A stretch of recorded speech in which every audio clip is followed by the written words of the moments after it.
حضرت لقمان حکیم نے اپنے بیٹے کو کہا 3 نصیحتیں تجھے کرنے لگا ہوں، یہ 3000 نصیحتوں کا خلاصہ ہے، اور ان میں بھی 2 کو یاد رکھنا، 1 کو بھول جانا۔ تو بیٹا ہمہ تنگوش ہو گیا، تو حضرت لقمان بولے جو نیکی کی ہے اس کو بھول جانا، جو نیکی کی ہے اس کو بھول جانا، اور موت کو اور اپنے رب کو یاد رکھنا۔ یہ میری ساری نصیحتوں کا خلاصہ ہے۔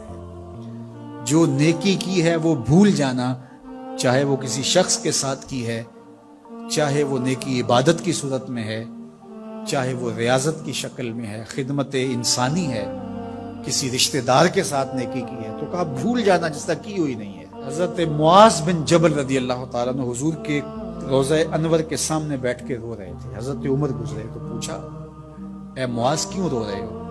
کہا صاحب مزار کا ایک فرمان یاد آیا جس نے رلا دیا۔ کہا وہ کیا فرمان ہے؟ کہا ایک دن حضور نے کہا تھا ادنا سی ریا بھی شرک ہے، تھوڑی سی ریاکاری بھی شرک ہے۔ اللہ صرف اس عمل کو قبول کرتا ہے جو محض اس کے لیے کیا جائے۔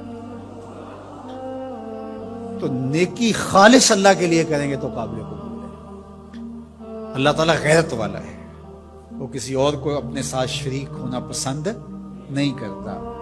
تو جب بھی نیکی کرو، یہ سلس دین ہے، انما الاعمال بالنیات۔ اس حدیث کو علماء نے کہا تیسرا حصہ دین کا اس میں ہے کہ اعمال کا دار و مدار نیتوں پہ ہے۔ نیت کا خالص ہونا شرط ہے، ورنہ محنت بھی کی، سجدے بھی کیے، خیراتیں بھی کی، سب کچھ کیا، لیکن نامہ اعمال میں 0 کیتی کتری پئی کھو محمد تے سکہ بنیا سردا۔ تو ریاء سے بچنے کی تلقین کی گئی۔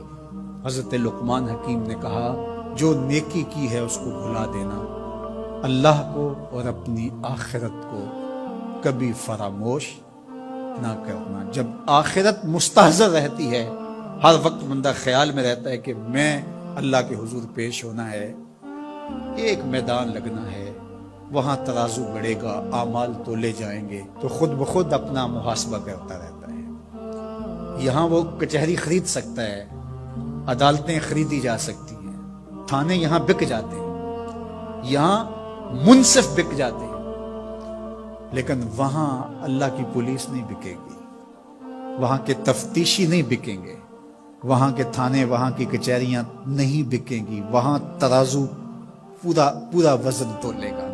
یوم تبلی السرائر فما لہ من قوت ولا ناصر۔ فرمایا جس دن راز کھول دیے جائیں گے، کوئی کسی کی مدد نہیں کر پائے گا، اور نہ کوئی طاقت سے اپنے عیب کھلنے سے روک سکے گا۔ تو جب مستحضر ہوگا کہ میں اللہ کے حضور پیش ہونا ہے، ایک کچہری لگنی ہے، ایک عدالت لگنی ہے۔ آج مکار آدمی، جھوٹا آدمی، خائن آدمی، بد کردار آدمی بچ کے نکل جاتا ہے، عدالتوں کو چکمے دے جاتے ہیں لوگ، عدالتیں خرید لیتے ہیں، دھمکا لیتے ہیں، سب کچھ ہو جاتا ہے اس دنیا میں۔ طاقتور کی کوئی بات نہیں کرتا، کمزور پھٹے چڑھا دیے جاتے ہیں، لیکن ایک عدالت ایسی لگنے والی ہے جہاں انصاف ہوگا، جہاں عدل ہوگا۔ تو اس لیے کہا کبھی اس کو فراموش نہیں کرنا، اور دوسرا اپنے رب سے کبھی بھی غافل نہیں ہونا۔ اپنے رب سے جو غافل ہو جاتا ہے وہ زندگی کے مقصد کو کھو بیٹھتا ہے، اور اسی کو رومی کہتے ہیں دنیا ہے یہ چیز، دنیا از خدا غافل بدن۔